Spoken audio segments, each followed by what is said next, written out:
I think that's terrible thinking, because every community only survives or gets to where it gets to, the Jewish community, the Persian community, the Indian community, the Chinese community, because they recognize we've got one common thing. We are Chinese. We're Jewish. That's not anti-white. That's not anti-black. That's not anything. That's looking after your own. They thrive in different societies because of that. Whereas we look at each other and we've got success and we'll say, I don't know. I don't trust you. You know, I don't know if I want to give that to you. You're going to mess up my bag, or you're going to make me look bad.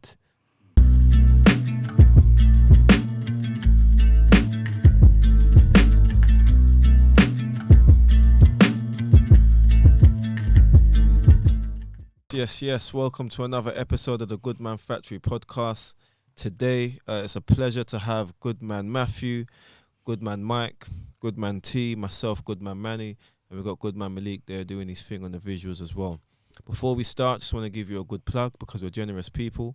If you go on the Goodman Factory website, goodmanfactory.com, you have access to a discount code, and that is GPOD1. That will give you a discount on all of our products. I'll say that again, goodmanfactory.com. Type in GPOD1 and you'll get yourself 15% discount on our page. So, moving on swiftly. A necessary conversation that I think we need to have. You lot are smiling already, so yeah, you don't know what's coming. A very, very interesting conversation as usual. So, the question is, do you think we as men have a unhealthy rivalry with one another, with other men? Or do you think it's a necessary competition that we need as men to be able to thrive? And so that essentially is the question that I'm going to put out to you. So I'm going to go to you, T, actually. I saw that coming. Yeah, you knew. You know, everyone's looking away. Don't make eye contact. It was a no-look pass. I was looking at you, but it was coming to you. Them Fodens. But simply put it, yeah, I do. I think with a lot of us, we've been raised in a way as men to compete, especially if you played sports in school and stuff like that. You know, I'm trying to, be the best athlete or be the most popular or get the most girls or drive the best car. But then it becomes unhealthy because it gets to a point where you could ask for help, but then rather than asking for help or working together, you're always trying to compete. Like look at cryptocurrency right now as well. So many people now are talking about it, but there's people that might have jumped on it from before that could have brought somebody in, but it's like, no, I want this to be my thing where I gain, then I can teach or tell you about it. And then there's people who don't want to ask for help. So they're probably getting stung rather than asking somebody who posted about the cryptocurrency and stuff like that. But this is one of the first times where it's got so popular that everybody's doing it together. Yeah. But it becomes unhealthy when you do not want to help somebody else, or you don't want to help yourself by joining in. If we go back to school days and stuff like that, it's just when it was okay for it to compete in school because that's all school was. You're trying to get the best grades. You're trying to, be the most popular, whatever it was you were trying to do in school. But then with life, you can't go through life competing with your peers. Like you do, there's healthy competition, but then it becomes unhealthy when everything is competition. Simple to the gym, it turns into I can lift more than you. I've been to the gym and all of a sudden we're having a conversation. Just normal, I'm going to do this. But I can do more. It's okay. that's fine. I can deadlift more. And it just turns into this ego match. And you're just there thinking, yo, why was my body hurting for something that I didn't want to train today? Yeah. because of competition. I remember I was going Marbella, and the last month we went, it was like, well, who could do the most pull-ups? And we were just there. Yeah. Next, just repping them out. Keep going, because you didn't want to lose. But I thought, why are we doing this? Just because we don't want to lose. So yeah, I do think it. In my life anyway, it's unhealthy, and just from observing, it can be extremely unhealthy.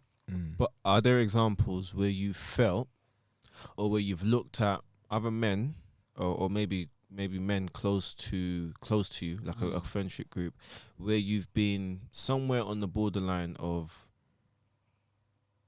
jealous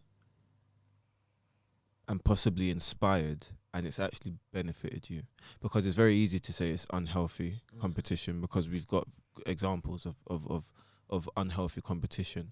But are there instances in your experience where actually that rivalry, and sometimes it is unknown to the person that you might have that rivalry with. So you watch someone else and you're like, oh damn, I need to get it, and so you're competing against that person without them even knowing, maybe.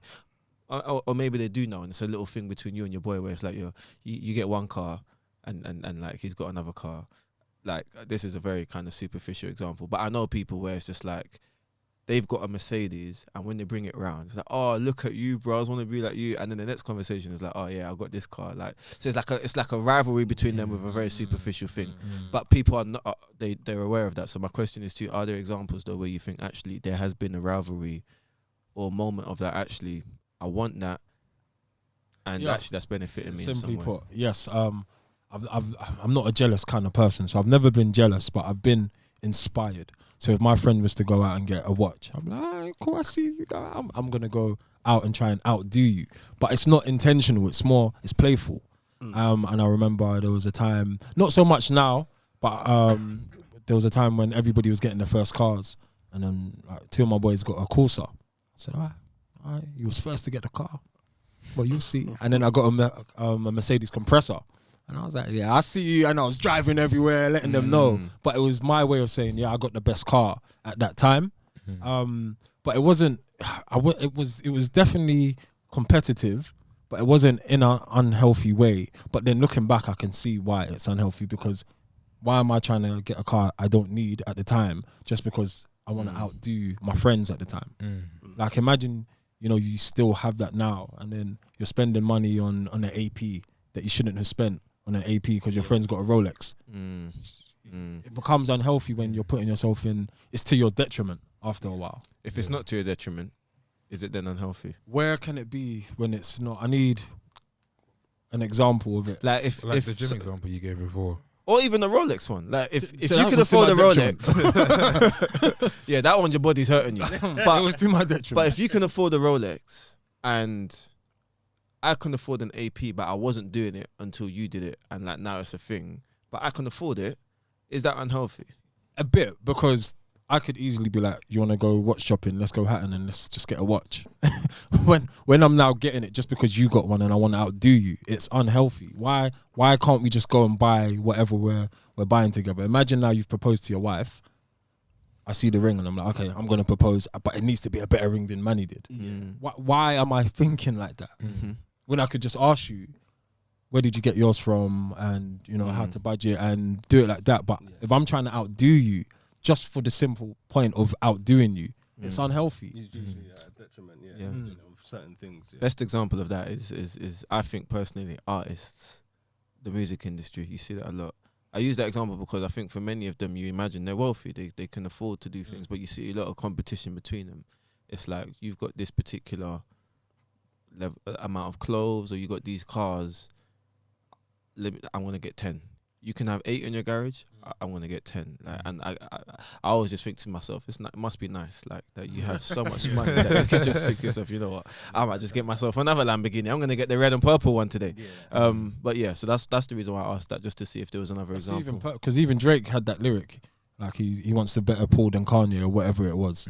Or no, it was Khaled that said it. They don't want us to have a better pool than Kanye.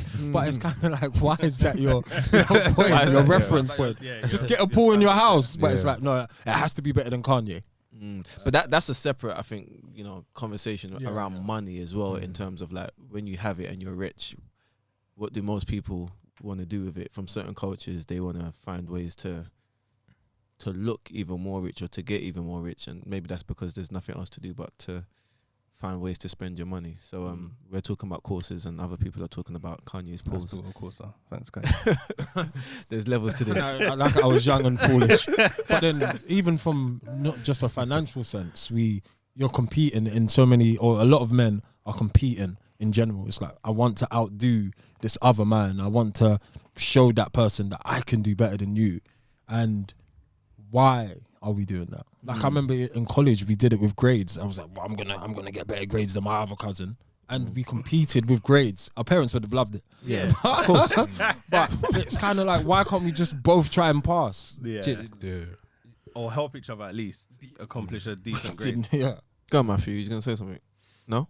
No. No. I thought I heard something as well. Yeah. Yeah. it was Matthew's deep voice. I was agreeing. You're in uni, so do you Mm. find that there's any sort of like competing with obviously girls?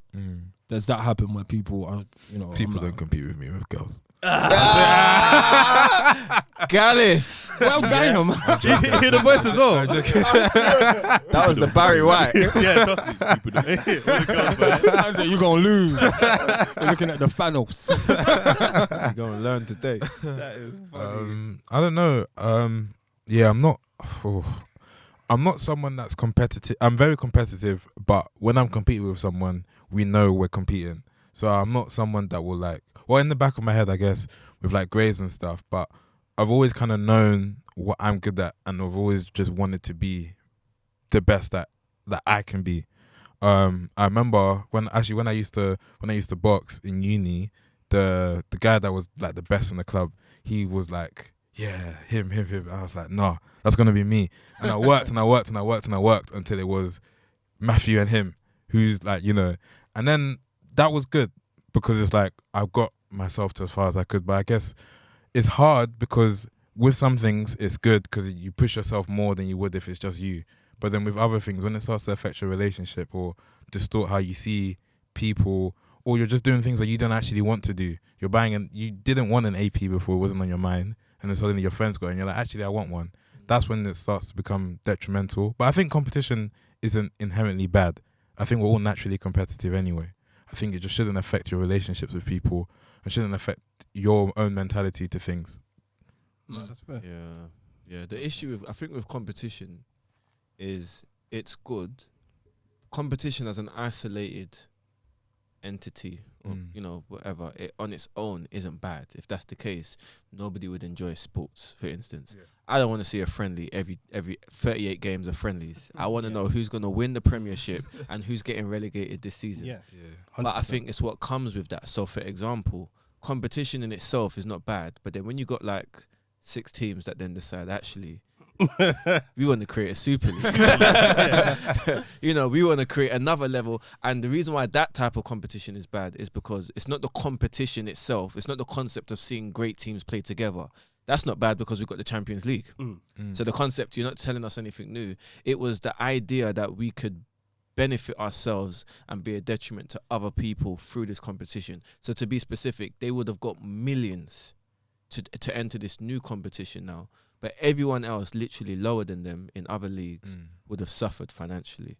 So competition on its own is not a bad thing. And just to make that even more relevant, I think it can be healthy having not so much competition, but definitely looking at someone else and seeing what they have and thinking, yeah, I want that, or I want to at least kind of emulate something similar to that. And I'll give you the example that I'll think of is so my best friend, my closest friend, he actually was one of the first like black men that I saw get into education in terms of like in my friendship group. And at the time I was just inspired. I was like, oh, that's good. And then like within 2 years of becoming a teacher, he was like acting head of year 9. Then the next year he was assistant head, and he'd been assistant head for a number of years. And so in my head, I came into education about 2 years after him. But automatically I was thinking, I'd seen his success, but I'd also seen the praise that he got with his success. And at first it started off with, I'd say, a little bit of envy, because I'd seen someone be successful, but I saw what came with that in terms of he had now put himself in a different financial bracket. He was able to bless other people in a different way. His life was a lot more comfortable. And in my head, I was thinking to myself, prior to seeing that, I was comfortable in my role before that, which was being just a teaching assistant. And there's nothing wrong with being a teaching assistant. But I literally needed to see someone close to me and look at what he had done, what he was doing, and say to myself, this ain't good enough. And it developed to a point where he was just inspiring me, but the initial feeling of envy is what I can say generally started that movement, because now he's a deputy head teacher. But because of the inspiration and the little bit of competition I had within myself, not between us, we're not competing. You won't look at me and compete. It's not a competition at the end of the day. But for me, I did have that within me, that little bit of envy where it's just like, I want to taste that bit of success for myself. I want to make my family proud. I want my friends to look at me and feel inspired the way I look at him, and I'm like, rah, you're doing sick with yourself. You want that associated with you.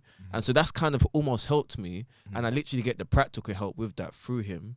But that's helped me in every stage of my career, always, because I've got someone he's just smashing it. So I look at that and I'm like, yeah, I've got to smash it too. I've got a question actually, like kind of on the flip side of that. So we've kind of spoke about competition where it's like you want to be like someone else, right? But have you guys ever had it like you were the guy that was the best at something, or you're particularly good at something? When I was a young boy.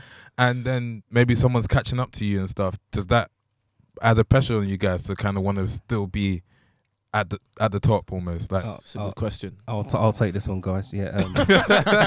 I was gonna say, all jokes aside, I was gonna say, there's different examples. One thing I was actually good at was a lot of sports. For someone that wasn't that tall or that big, I was fast or strong or just a really fast learner. I had great coordination with all my limbs and all the rest of it.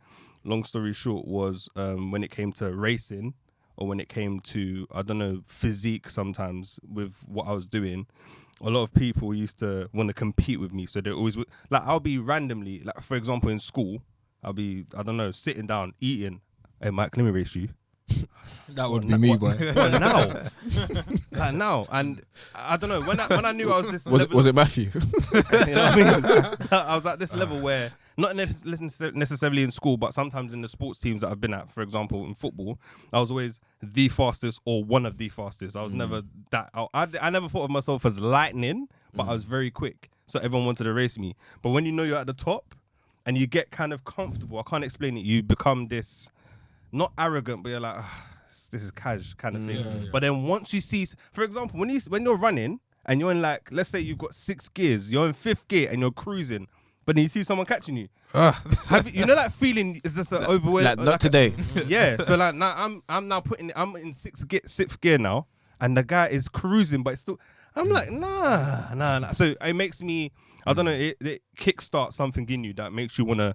Okay, push. I need to go back to the drawing board, or I need to push harder, basically. But mine has mainly been in either science in terms of knowledge, especially biology, or in sports, especially sports. So yeah, when you feel like, okay, I'm not jumping as high, I'm not running as fast, I'm not doing as well as I can mentally in that sport or in that discipline, I need to push harder.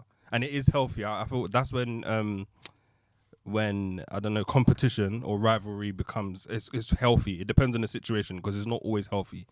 But in that circumstance, in some of those situations, I feel like it's healthy. It has helped me, because I always say, I heard some sports people, for example, always say, to raise your level, you have to play with players that are better, faster, stronger than you. So you raise your level. If you play at a certain standard, or you're the best all the time, you now sometimes lower your Start your to plateau. standard. Yeah, you have a plateau, or you just lower your standards because, you know what I mean, you need to be like everyone else. The perfect example for that is Ronaldo and Messi. Yeah, mate. I don't think we would see the best of Ronaldo, or the very best of Ronaldo, if Messi wasn't playing 100%. year in, year out with him for that length of time. Yeah. And likewise with Messi, as naturally gifted as he is, and I personally think Messi is the better player. I don't think you're an Arsenal fan. Anyway. I was going to say, you're a Man United fan. But with Messi, for me, he's, I think, naturally the most gifted player I've seen, bar maybe Zidane and Ronaldinho when I used to watch him when I was younger. And I don't think Messi puts up the numbers of 50 goals in one season if he hasn't got Ronaldo down the road in Madrid putting up 48. At least. And what's good about this year is that it became unhealthy. It didn't become unhealthy, actually. We made it unhealthy when we, the fans, social media, and the media are putting out, you know, headlines and subheadings of like rivalry between Messi and, you know, and but when you actually go to every single one of the Ballon d'Or events or the best European player, whatever, them man they are sitting next to each other, you know, Friendly. friends. Their children are, their sons are like sitting next to each other. Like you ask Ronaldo's son who's his favorite player, he'll tell you it's Messi. Like, but we've kind of made that competition, and that is another example. Competition on its own, as a separate entity, is not bad. We've seen the best two footballers probably ever because of competition, essentially. But we somehow made that unhealthy, and at the heart of that is men, because it's not women that watch the men's game like that. It's us. So you can literally point us to the middle of that and be like, oh, because we could have a back and forth argument now and like foaming at the mouth about Messi and Ronaldo. What you talk about, do whatever. Them guys are living. Them guys are in Portugal or Italy, wherever they are, living their best life. Probably even WhatsApping each other like, yo, good game this weekend. 100%. And we've made their competition an unhealthy thing. It's so interesting because you're right. It's not necessarily the people competing that make it unhealthy. It's the outside influences or people trying to put on a show or someone getting or saying this and all of that. That's when it becomes problematic. Yeah. Or like in secondary school, like with racing, they're like, oh, so what? Is this person faster than you? Yeah. Oh, that used to. Pain. Why am I triggered? Pain. I remember that because that person that even came to you can't even run. Yeah. Why are you? Why are you talking? Yeah. You're on bottom set PE. But that's the hype, man. And you're there like, I was BT Sport I was talking. watching their maths, yeah, and I saw that my man beat you in the race. Like, what? Are you not fast enough? Oh my and they make it seem like he was never ever fast. Like it's mad, yeah. But that's what happens. You always have to prove yourself. Like again, I've proved myself how many races you had. You know, I've proven myself like 10, 20 times. But I have to do it again because of you, because of this imposter. Different, yeah. But to answer your question though, for me, the flip side of the scenario that I said, where obviously I looked at someone close to me, and I was like, yeah, I need to step up my game. I need to smash it like how you're smashing. On the flip side of that, when people, I know that I've got a level of influence now because I appreciate that the position I'm in, you don't get many black men in that position. So I get a lot of other black men say to me, bro, like I was thinking of quitting, or I didn't even think I was going to get into this profession or whatever. Can you help me? Can you support me? Whatever. And I just see it as a complete privilege or honor. Like if my mindset was like, rah, well, I don't want other black men to be in this space, because you can have that skewed perception of yourself that, you know, that some people like the token gesture of it. Like if I talk about being the only single black man in my profession and having to work my way up or whatever, I don't say that because I think it's a good thing. So everything I do is to change that. Like I'm going to bring the TA that was working with me in my last school, black guy, and you're coming to my school now if I'm moving, and I'm going to make sure you're patterned because you're good at what you're doing. I'm trying to elevate people. But the flip side of that is obviously I could look at it like, no, I want to be the token. I want to be the token black guy in this position. Yeah, like I don't want there to be many other assistant head teachers in that role. And for me, it's the opposite.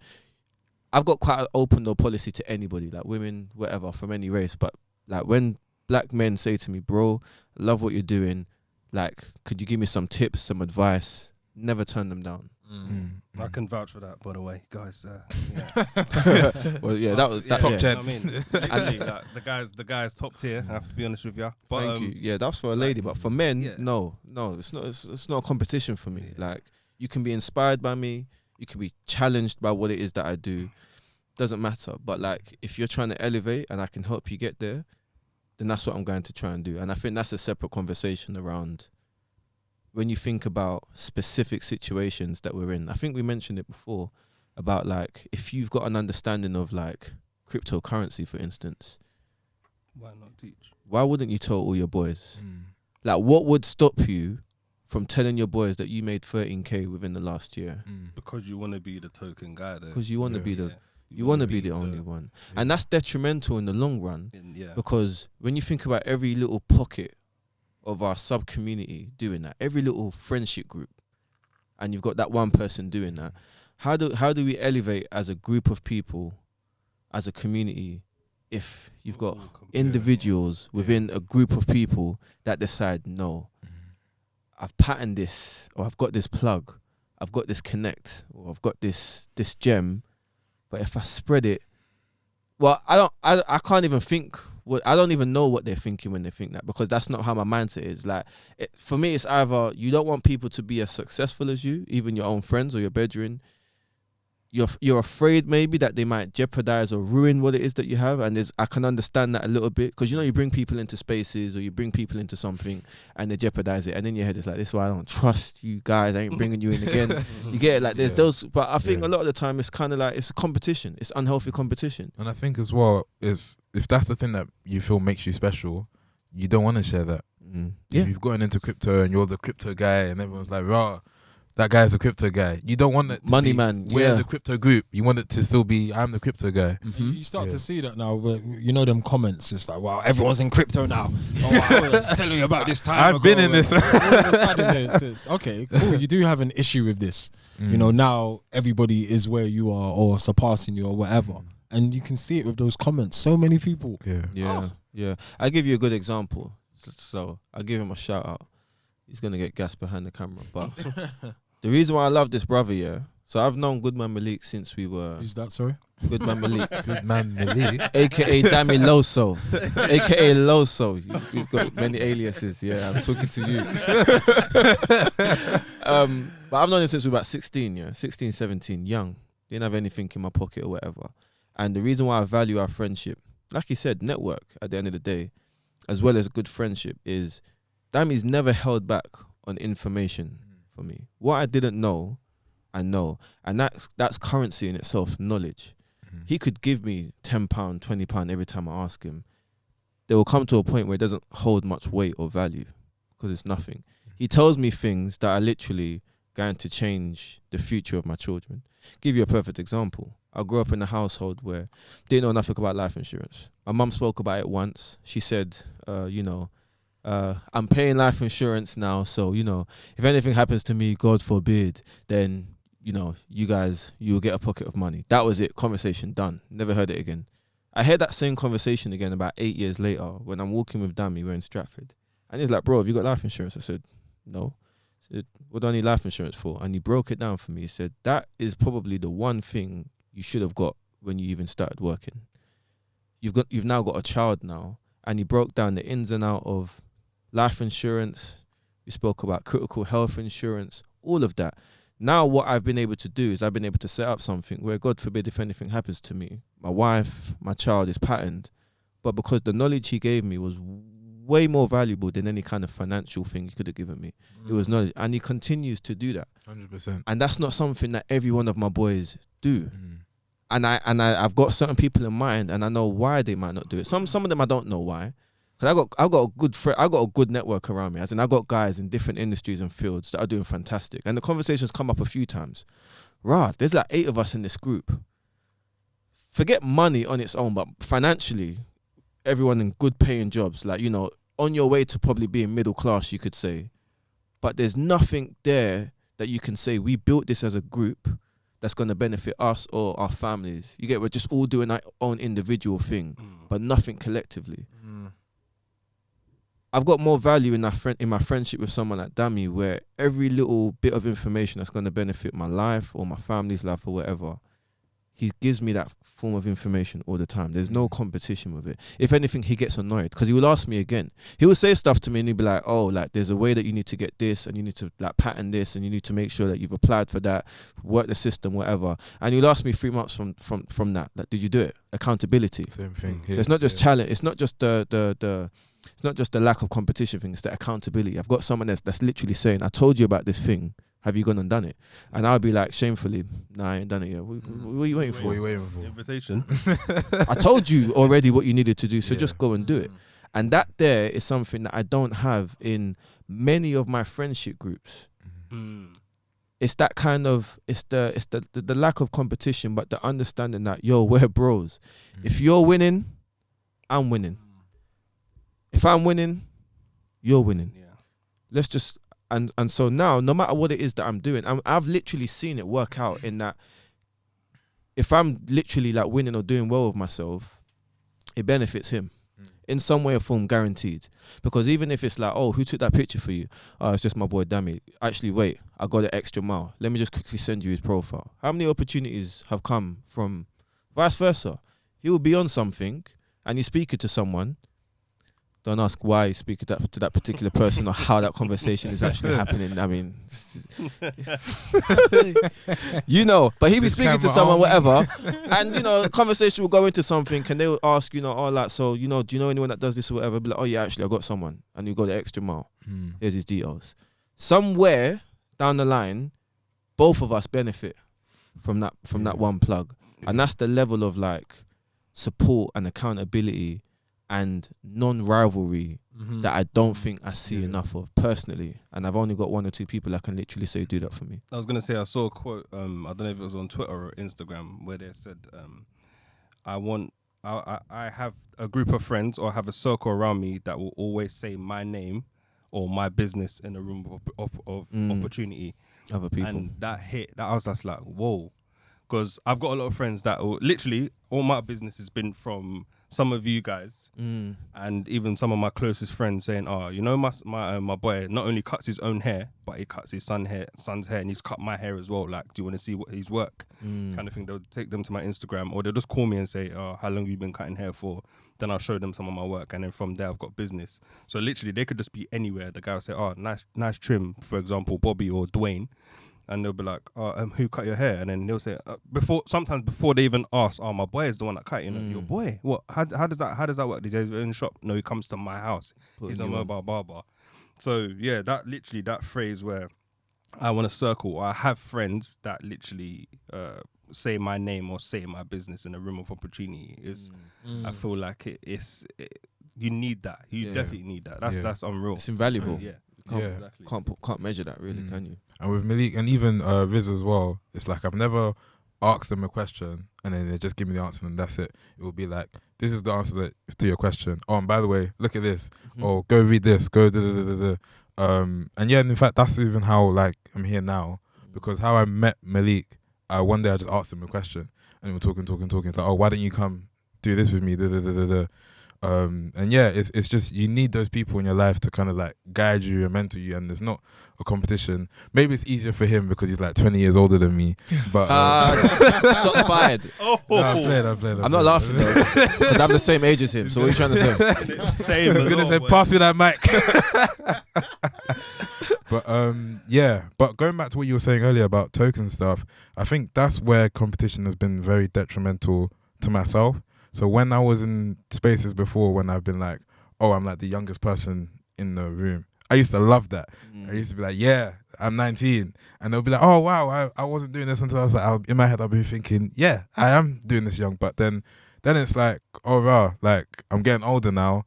What am I doing? I'm not going to be the youngest person in the room anymore. What do I have to show for that? And I think, yeah, those kind of social kind of labels and stuff that come along with doing well, you kind of need to still run your own race, but not let those kind of like you just start creating competition out of nowhere, out of nothing. Yeah. No, I agree. I mean, T's gonna kill us for this because he's gonna say we're bringing the race conversation into it. But I think for me it's important. Innit? Like, I think it's important. Do you think this is an issue more within our community as black men? I say that obviously knowing that the diaspora is obviously quite big and quite wide, many different cultures within the black community. But do you think this is an issue in terms of competition and rivalry, unhealthy competition and rivalry? Do you think that's an issue? And do you think that's something that might be stifling the progression as a people? I can't speak on like comparing it to other races, but I can say why I would think it's where other issues come from just because we're black. So I think culturally, our parents compare us to our cousins, to our friends, right from the beginning. You'd be like, you've done well. Oh, what's this other person doing, by the way? Oh, your friend's done well. Oh, okay, what grade did you get? Everything from young is a competition, and obviously it's a pride thing, but your parents want you to be the best out of everything else. And then, like you said before, when you then get into a space where there aren't any other black people, I think it's just a normal human thing to be proud of. Against all odds, I've done this, and then you create that competition out of nowhere where it's like, yeah, I want to be the black guy, you know. So yeah, I don't know if that's worse or better than other ethnicities and stuff, but I think there are definitely problems with competition that are unique to being black. That's got a lot of connotations with the struggle story, but we can talk about that later. Because some people like the struggle story. Some people like the whole like rags to riches kind of thing, and don't want to say it, but a lot of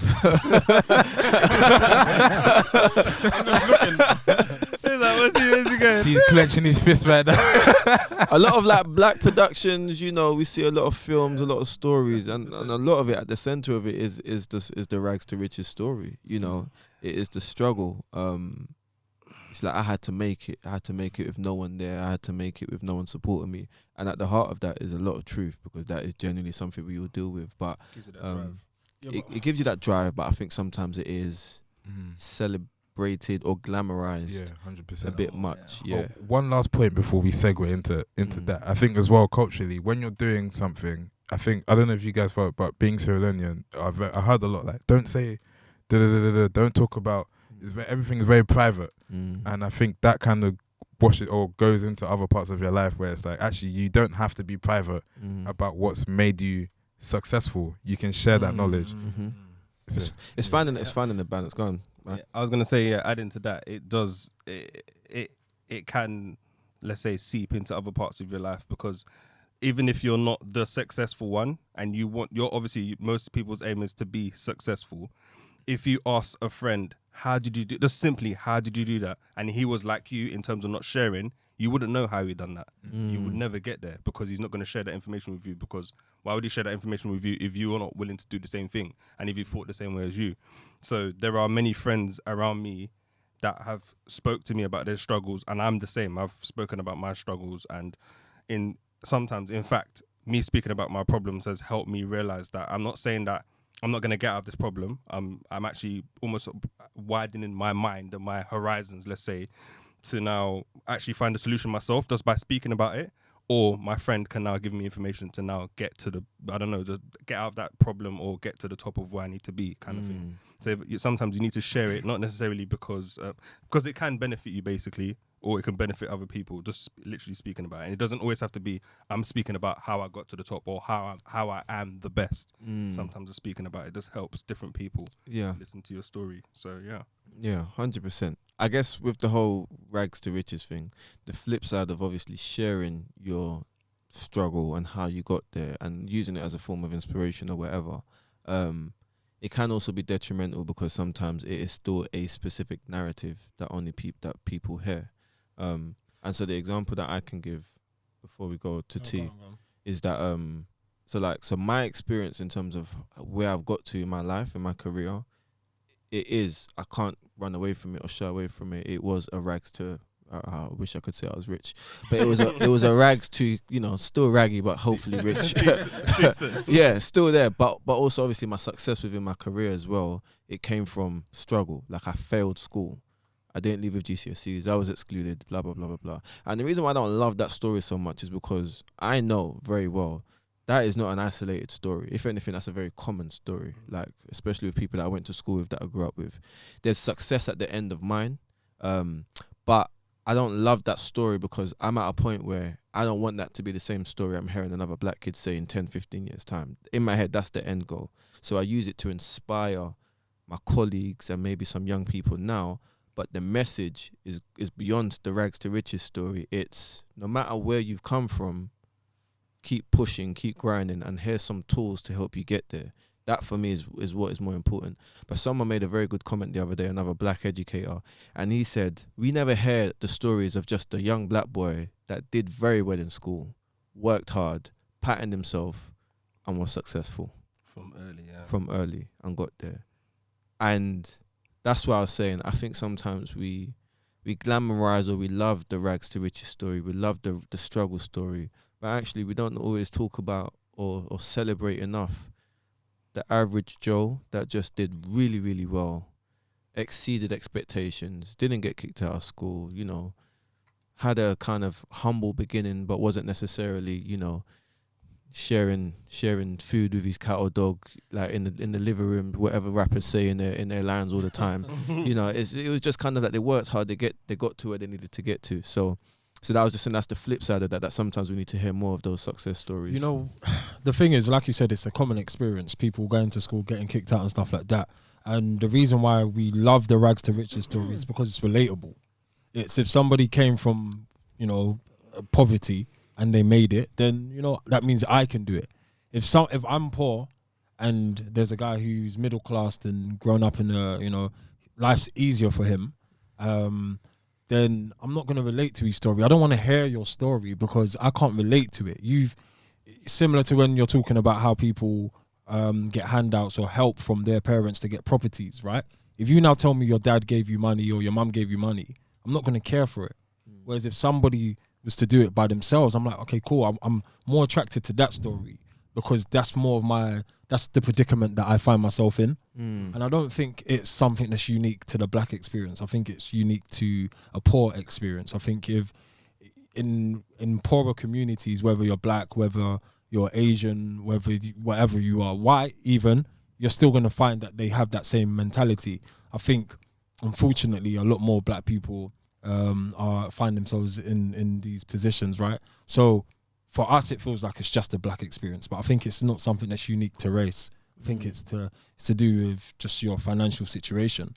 And then I think you get to a point where somebody who did make it through becomes a gatekeeper, and then that's when it becomes a bit problematic, where it's like, okay, cool, I'm here, and I'm either going to be a lot harsher on you, so if you do come in, you're not like messing this up for all of us, the blacks, even though now there's only 2, or I'm just not going to let you come. I'm not going to let you in the room. It's just, this is what I won't use the person's name, but there's somebody who's really well, we give him all the credit and stuff like that. And he's the only person that people come to when they need to talk about that business, because he's the only black person.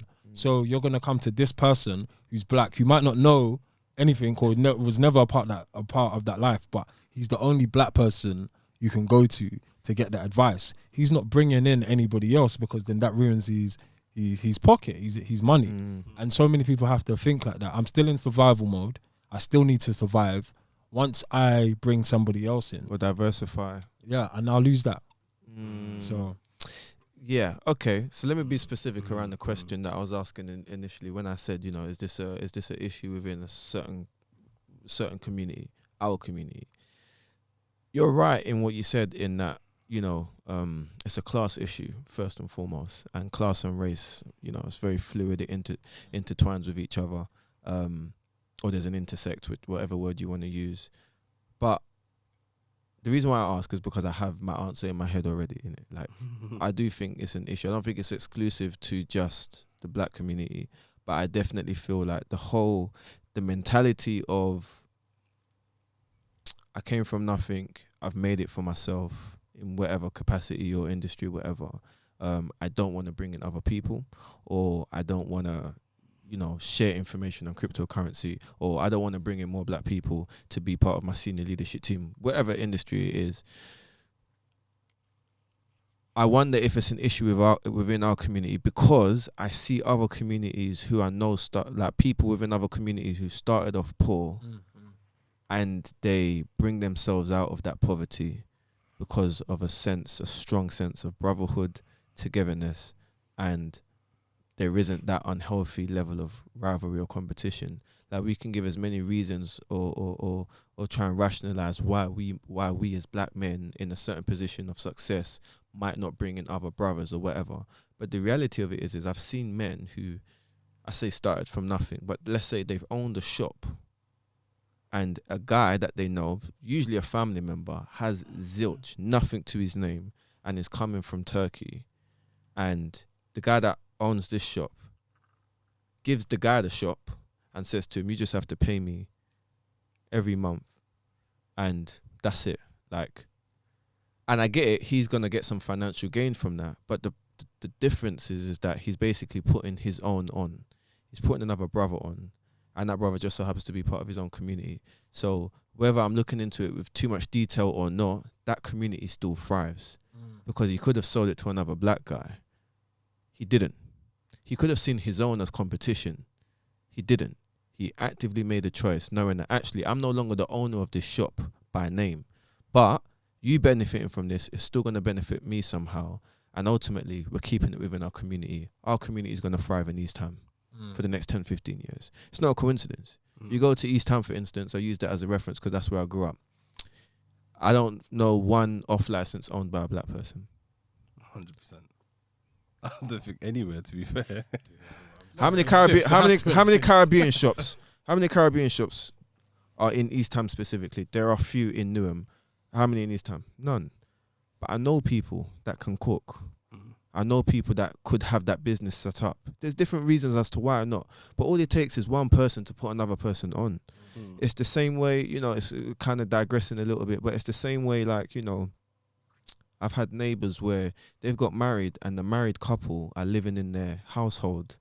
They're living in the woman's house, I think it is, for as long as necessary until they save to be able to then buy their property, and they repeat the process again with their cousins, with their family members. So the reason why I asked about the whole race thing is because I feel like when we have that competition, unnecessary competition with one another, and we don't open doors for another, whether it's because you're messing up my bag or whether it's because, I don't know, whatever the reason is, it doesn't just affect that individual, it affects our community. But then again, maybe I'm just chatting at my backside because I also have to sometimes remember that some people don't live life for their community. They don't have the same sense of community as I do. I think that's terrible thinking because every community only survives or gets to where it gets to, the Jewish community, the Persian community, the Indian community, the Chinese community, because they recognize we've got one common thing. We are Chinese. We're Jewish. That's not anti-white. That's not anti-black. That's not anything. That's looking after your own. They thrive in different societies because of that. Whereas we look at each other and we've got success and we'll say, I don't know. I don't trust you, you know. I don't know if I want to give that to you. You're going to mess up my bag or you're going to make me look bad. It is, yeah. Some people just don't want the burden of responsibility. It's, I'm living for myself, I'm living for my family, and that's it. I don't want to have to worry about a whole other community or other black people. Don't make it about race, you know, and you try to sort of move away from it. And it's like, I'm in this position because I'm good. I worked hard. So race doesn't exist. So that's when it becomes a problem. But you're right in that sense. I definitely think amongst like the black community, there's a lack of, at times, unity in doing things together or helping out somebody who's at the bottom. It's almost like, well, you're too far. Do some work, prove it yourself, then I might help you. So, look, but that's a great example. But someone coming over, I give you the shop, work. I know where there'll be so many sort of situations where if someone came over and it was a black person that owned it, they're not going to give it to that person. It's like, well, I don't know if I can trust him, or they've got no experience. You're judging them or critiquing them a lot harsher than you would anybody else. And that's true. It's the judgment and it's the harshment. It's the harsh criticism that we have for one another as well. Sometimes that's the stumbling block. It's not because they don't want to support others or whatever. I don't know. Sometimes I wonder, is it self-hate as well?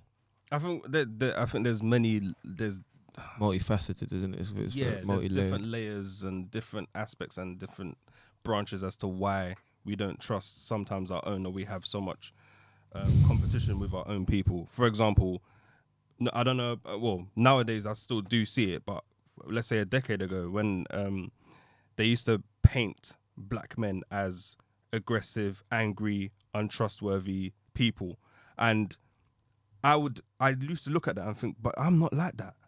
Like, you can trust me. Just because I'm slightly more tan than you doesn't mean I'm a bad person. I'm still a human being at the end of the day. And it almost took me back to where my mum used to tell me from young, in her own way, work twice as hard for half the reward kind of thing. So I would always try to put people on. I'll always try to, obviously there's a level and there's a limit of when you're trying to help people. It doesn't matter what color you are, but I'll try and help my own first. If you're not reaching the standard and I've helped you, I've gone on above and beyond, and you're just not getting it, then I'm not gonna waste my time. I can't. I have to be honest, because I'm still trying to help my other my family, my people, and other people that actually need it. If you're gonna keep wasting my time, then I'm not gonna waste my time. You know what I mean? But I feel like one branch of that is sometimes not necessarily social media, but the media has made us look like we're just not trustworthy, we're angry, we're aggressive. And then now, let's be honest, when you see a batch of boys with hoods, because I wear a tracksuit, I wear a hoodie, and sometimes my hoodie's on, I see people cross the road. And if they knew the kind of person I am, you would not cross the road. But you've already assumed that I'm a aggressive, angry black guy that might jump and take your phone and smash you in the face kind of thing. Not everyone's like that. And even the people that you would think are like that are not like that. It's just that they've projected that so much now that a lot of people believe it, and even black people believe that. So you're already perceptions assuming of each other, of one another, is skewed because of outside influences. You already don't trust. Yeah, exactly. You don't trust each other sometimes, and it's hard to say.